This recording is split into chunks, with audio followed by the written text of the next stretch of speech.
Assalamualaikum warahmatullahi wabarakatuh. Selamat pagi anak-anakku yang dirahmati oleh Allah. Pada pertemuan kali ini kita akan membahas tentang bab rukun iman, yaitu beriman kepada kitab-kitab Allah. Pada pertemuan kali ini tujuan pembelajarnya adalah yang pertama, peserta didik dapat menjelaskan makna iman kepada kitab-kitab Allah Subhanahu wa Ta'ala. Yang kedua, peserta didik dapat menyebutkan nama-nama kitab Allah yang wajib diimani beserta Rasul penerimanya. Yang ketiga, peserta didik dapat menguraikan isi pokok kitab-kitab Allah Subhanahu wa Ta'ala. Yang keempat, peserta didik dapat menjelaskan cara beriman kepada kitab-kitab Allah Subhanahu wa Ta'ala. Yang terakhir, peserta didik dapat membedakan antara kitab dengan suhuf. Yang pertama, kita bahas tentang pengertiannya dulu, yaitu pengertian iman kepada kitab Allah Subhanahu wa Ta'ala. Iman kepada kitab-kitab Allah artinya percaya bahwa Allah Subhanahu wa Ta'ala telah menurunkan kitab-kitabnya kepada para rasul. Sedangkan arti kitab adalah kumpulan wahyu dan firman Allah yang diturunkan kepada para nabi dan rasulnya yang sudah dibukukan untuk dijadikan pedoman dan petunjuk bagi manusia. Selanjutnya kita akan membahas tentang kitab-kitab Allah.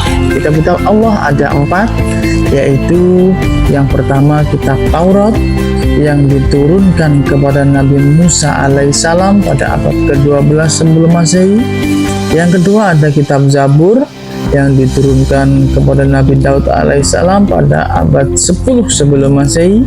Yang ketiga ada kitab Injil yang diturunkan kepada Nabi Isa pada abad ke-1 Masehi. Dan terakhir yang nomor 4 yaitu kitab Al-Quran yang diturunkan kepada Nabi Muhammad SAW pada abad ke-6.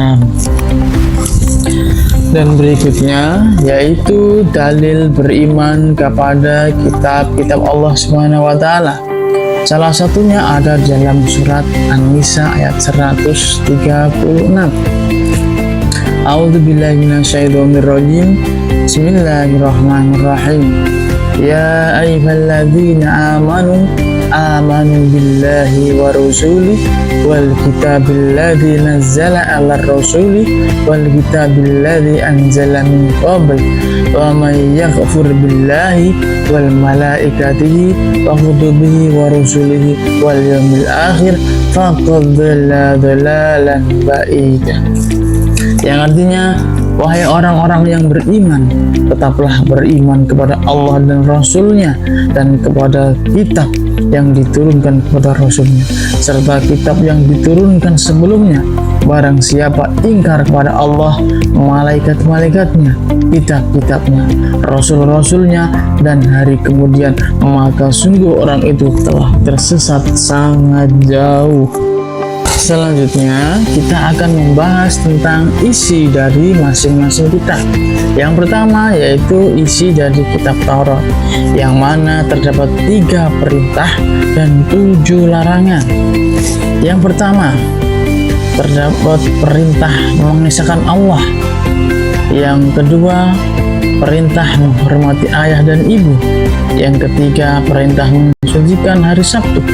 Yang keempat, larangan menyembah berhala. Yang kelima, larangan menyebut nama Allah dengan sia-sia. Yang keenam, larangan membunuh sesama manusia. Yang ketujuh, larangan berbuat zina. Yang kedelapan, larangan mencuri. Yang kesembilan, larangan menjadi saksi palsu.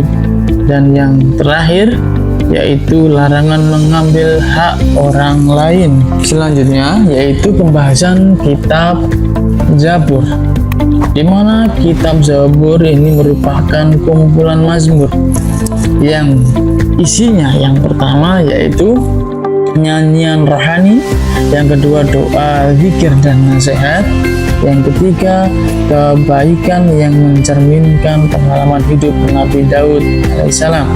Yang keempat, pujian atas kemuliaan Allah Subhanahu wa taala. Yang kelima, pengakuan dosa, sukacita, kemenangan. Yang terakhir yaitu kisah Nabi dan umat terdahulu. Selanjutnya yaitu kitab yang ketiga, kitab Injil, di mana kitab Injil yang pertama isinya adalah mengisahkan Tuhan Yang Maha Esa. Yang kedua yaitu ajaran hidup sederhana. Yang ketiga, larangan memiliki sifat rakus dan tamak. Yang keempat dan yang terakhir yaitu kitab Al-Quran, yang mana isinya adalah yang pertama tentang akidah, yaitu tentang keimanan. Yang kedua tentang ibadah atau pengabdian. Yang ketiga tentang muamalah, hubungan sosial antar manusia, sesama manusia. Yang keempat, akhlak, yaitu moral dan etika. Yang kelima, tarikh atau kisah-kisah atau sejarah pelajaran pada masa lalu. Yang keenam, janji dan ancaman. Dan yang terakhir, tentang hukum-hukum Islam. Selanjutnya, bagaimana cara beriman kepada kitab-kitab Allah? Yang pertama, meyakini bahwa semua kitab itu dari Allah Subhanahu wa taala. Yang kedua, membaca Al-Quran dengan sungguh-sungguh. Yang ketiga, memahami isi dan mengamalkan ajarannya. Yang keempat, menjaga dan menghormati kitab suci. Selanjutnya, kita membahas tentang suhuf. Apa itu suhuf? Suhuf adalah wahyu atau ajaran yang diturunkan Allah Subhanahu wa taala kepada para nabi dan rasul dalam bentuk lembaran-lembaran, bukan dibukukan secara utuh seperti kitab. Dan selanjutnya, nabi-nabi penerima suhuf. Yang pertama yaitu Nabi Adam alaihissalam menerima suhuf sebanyak 10. Yang kedua, Nabi Sis menerima suhuf sebanyak 50. Yang ketiga, Nabi Idris menerima suhuf sebanyak 30. Yang keempat, Nabi Ibrahim menerima suhuf sebanyak 10. Dan yang terakhir, Nabi Musa menerima suhuf sebanyak 10. Selanjutnya, ciri-ciri beriman kepada kitab-kitab Allah. Orang yang beriman kepada kitab Allah memiliki ciri-ciri sebagai berikut. Yang pertama, rajin membaca Al-Quran. Yang kedua, menjalankan isi kandungan Al-Quran. Yang ketiga, menjadi pribadi jujur, sabar, dan baik. Yang keempat, menghormati semua kitab-kitab Allah. Selanjutnya, manfaat beriman kepada kitab-kitab Allah. 1. Memperkuat ketakwaan kepada Allah Subhanahu wa taala. Yang kedua, hati menjadi tenang. Yang ketiga, hidup lebih terarah. Yang keempat, menambah ilmu dan wawasan. Yang kelima, memperkuat iman. Yang keenam, disayang Allah Subhanahu wa taala. Yang terakhir, yang ketujuh, yaitu menumbuhkan rasa cinta pada Al-Quran.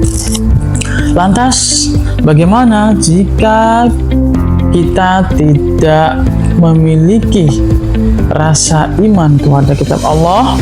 Maka yang pertama akibatnya yaitu bisa mudah untuk tersesat. Yang kedua, hidupnya tidak punya tujuan, terombang-ambing. Yang ketiga, dianggap orang yang tidak beriman.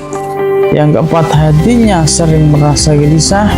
Dan yang terakhir, cenderung lebih egois. Ya, sekian untuk materi bab iman kepada kitab Allah Subhanahu wa taala. Semoga apa yang telah disampaikan tadi mendapatkan keberkahan dari Allah dan manfaat untuk kita semua. Mari kita menjadi anak yang soleh, yang mencintai kitab Allah Subhanahu wa taala. Terima kasih. Saya akhiri, wassalamualaikum warahmatullahi wabarakatuh.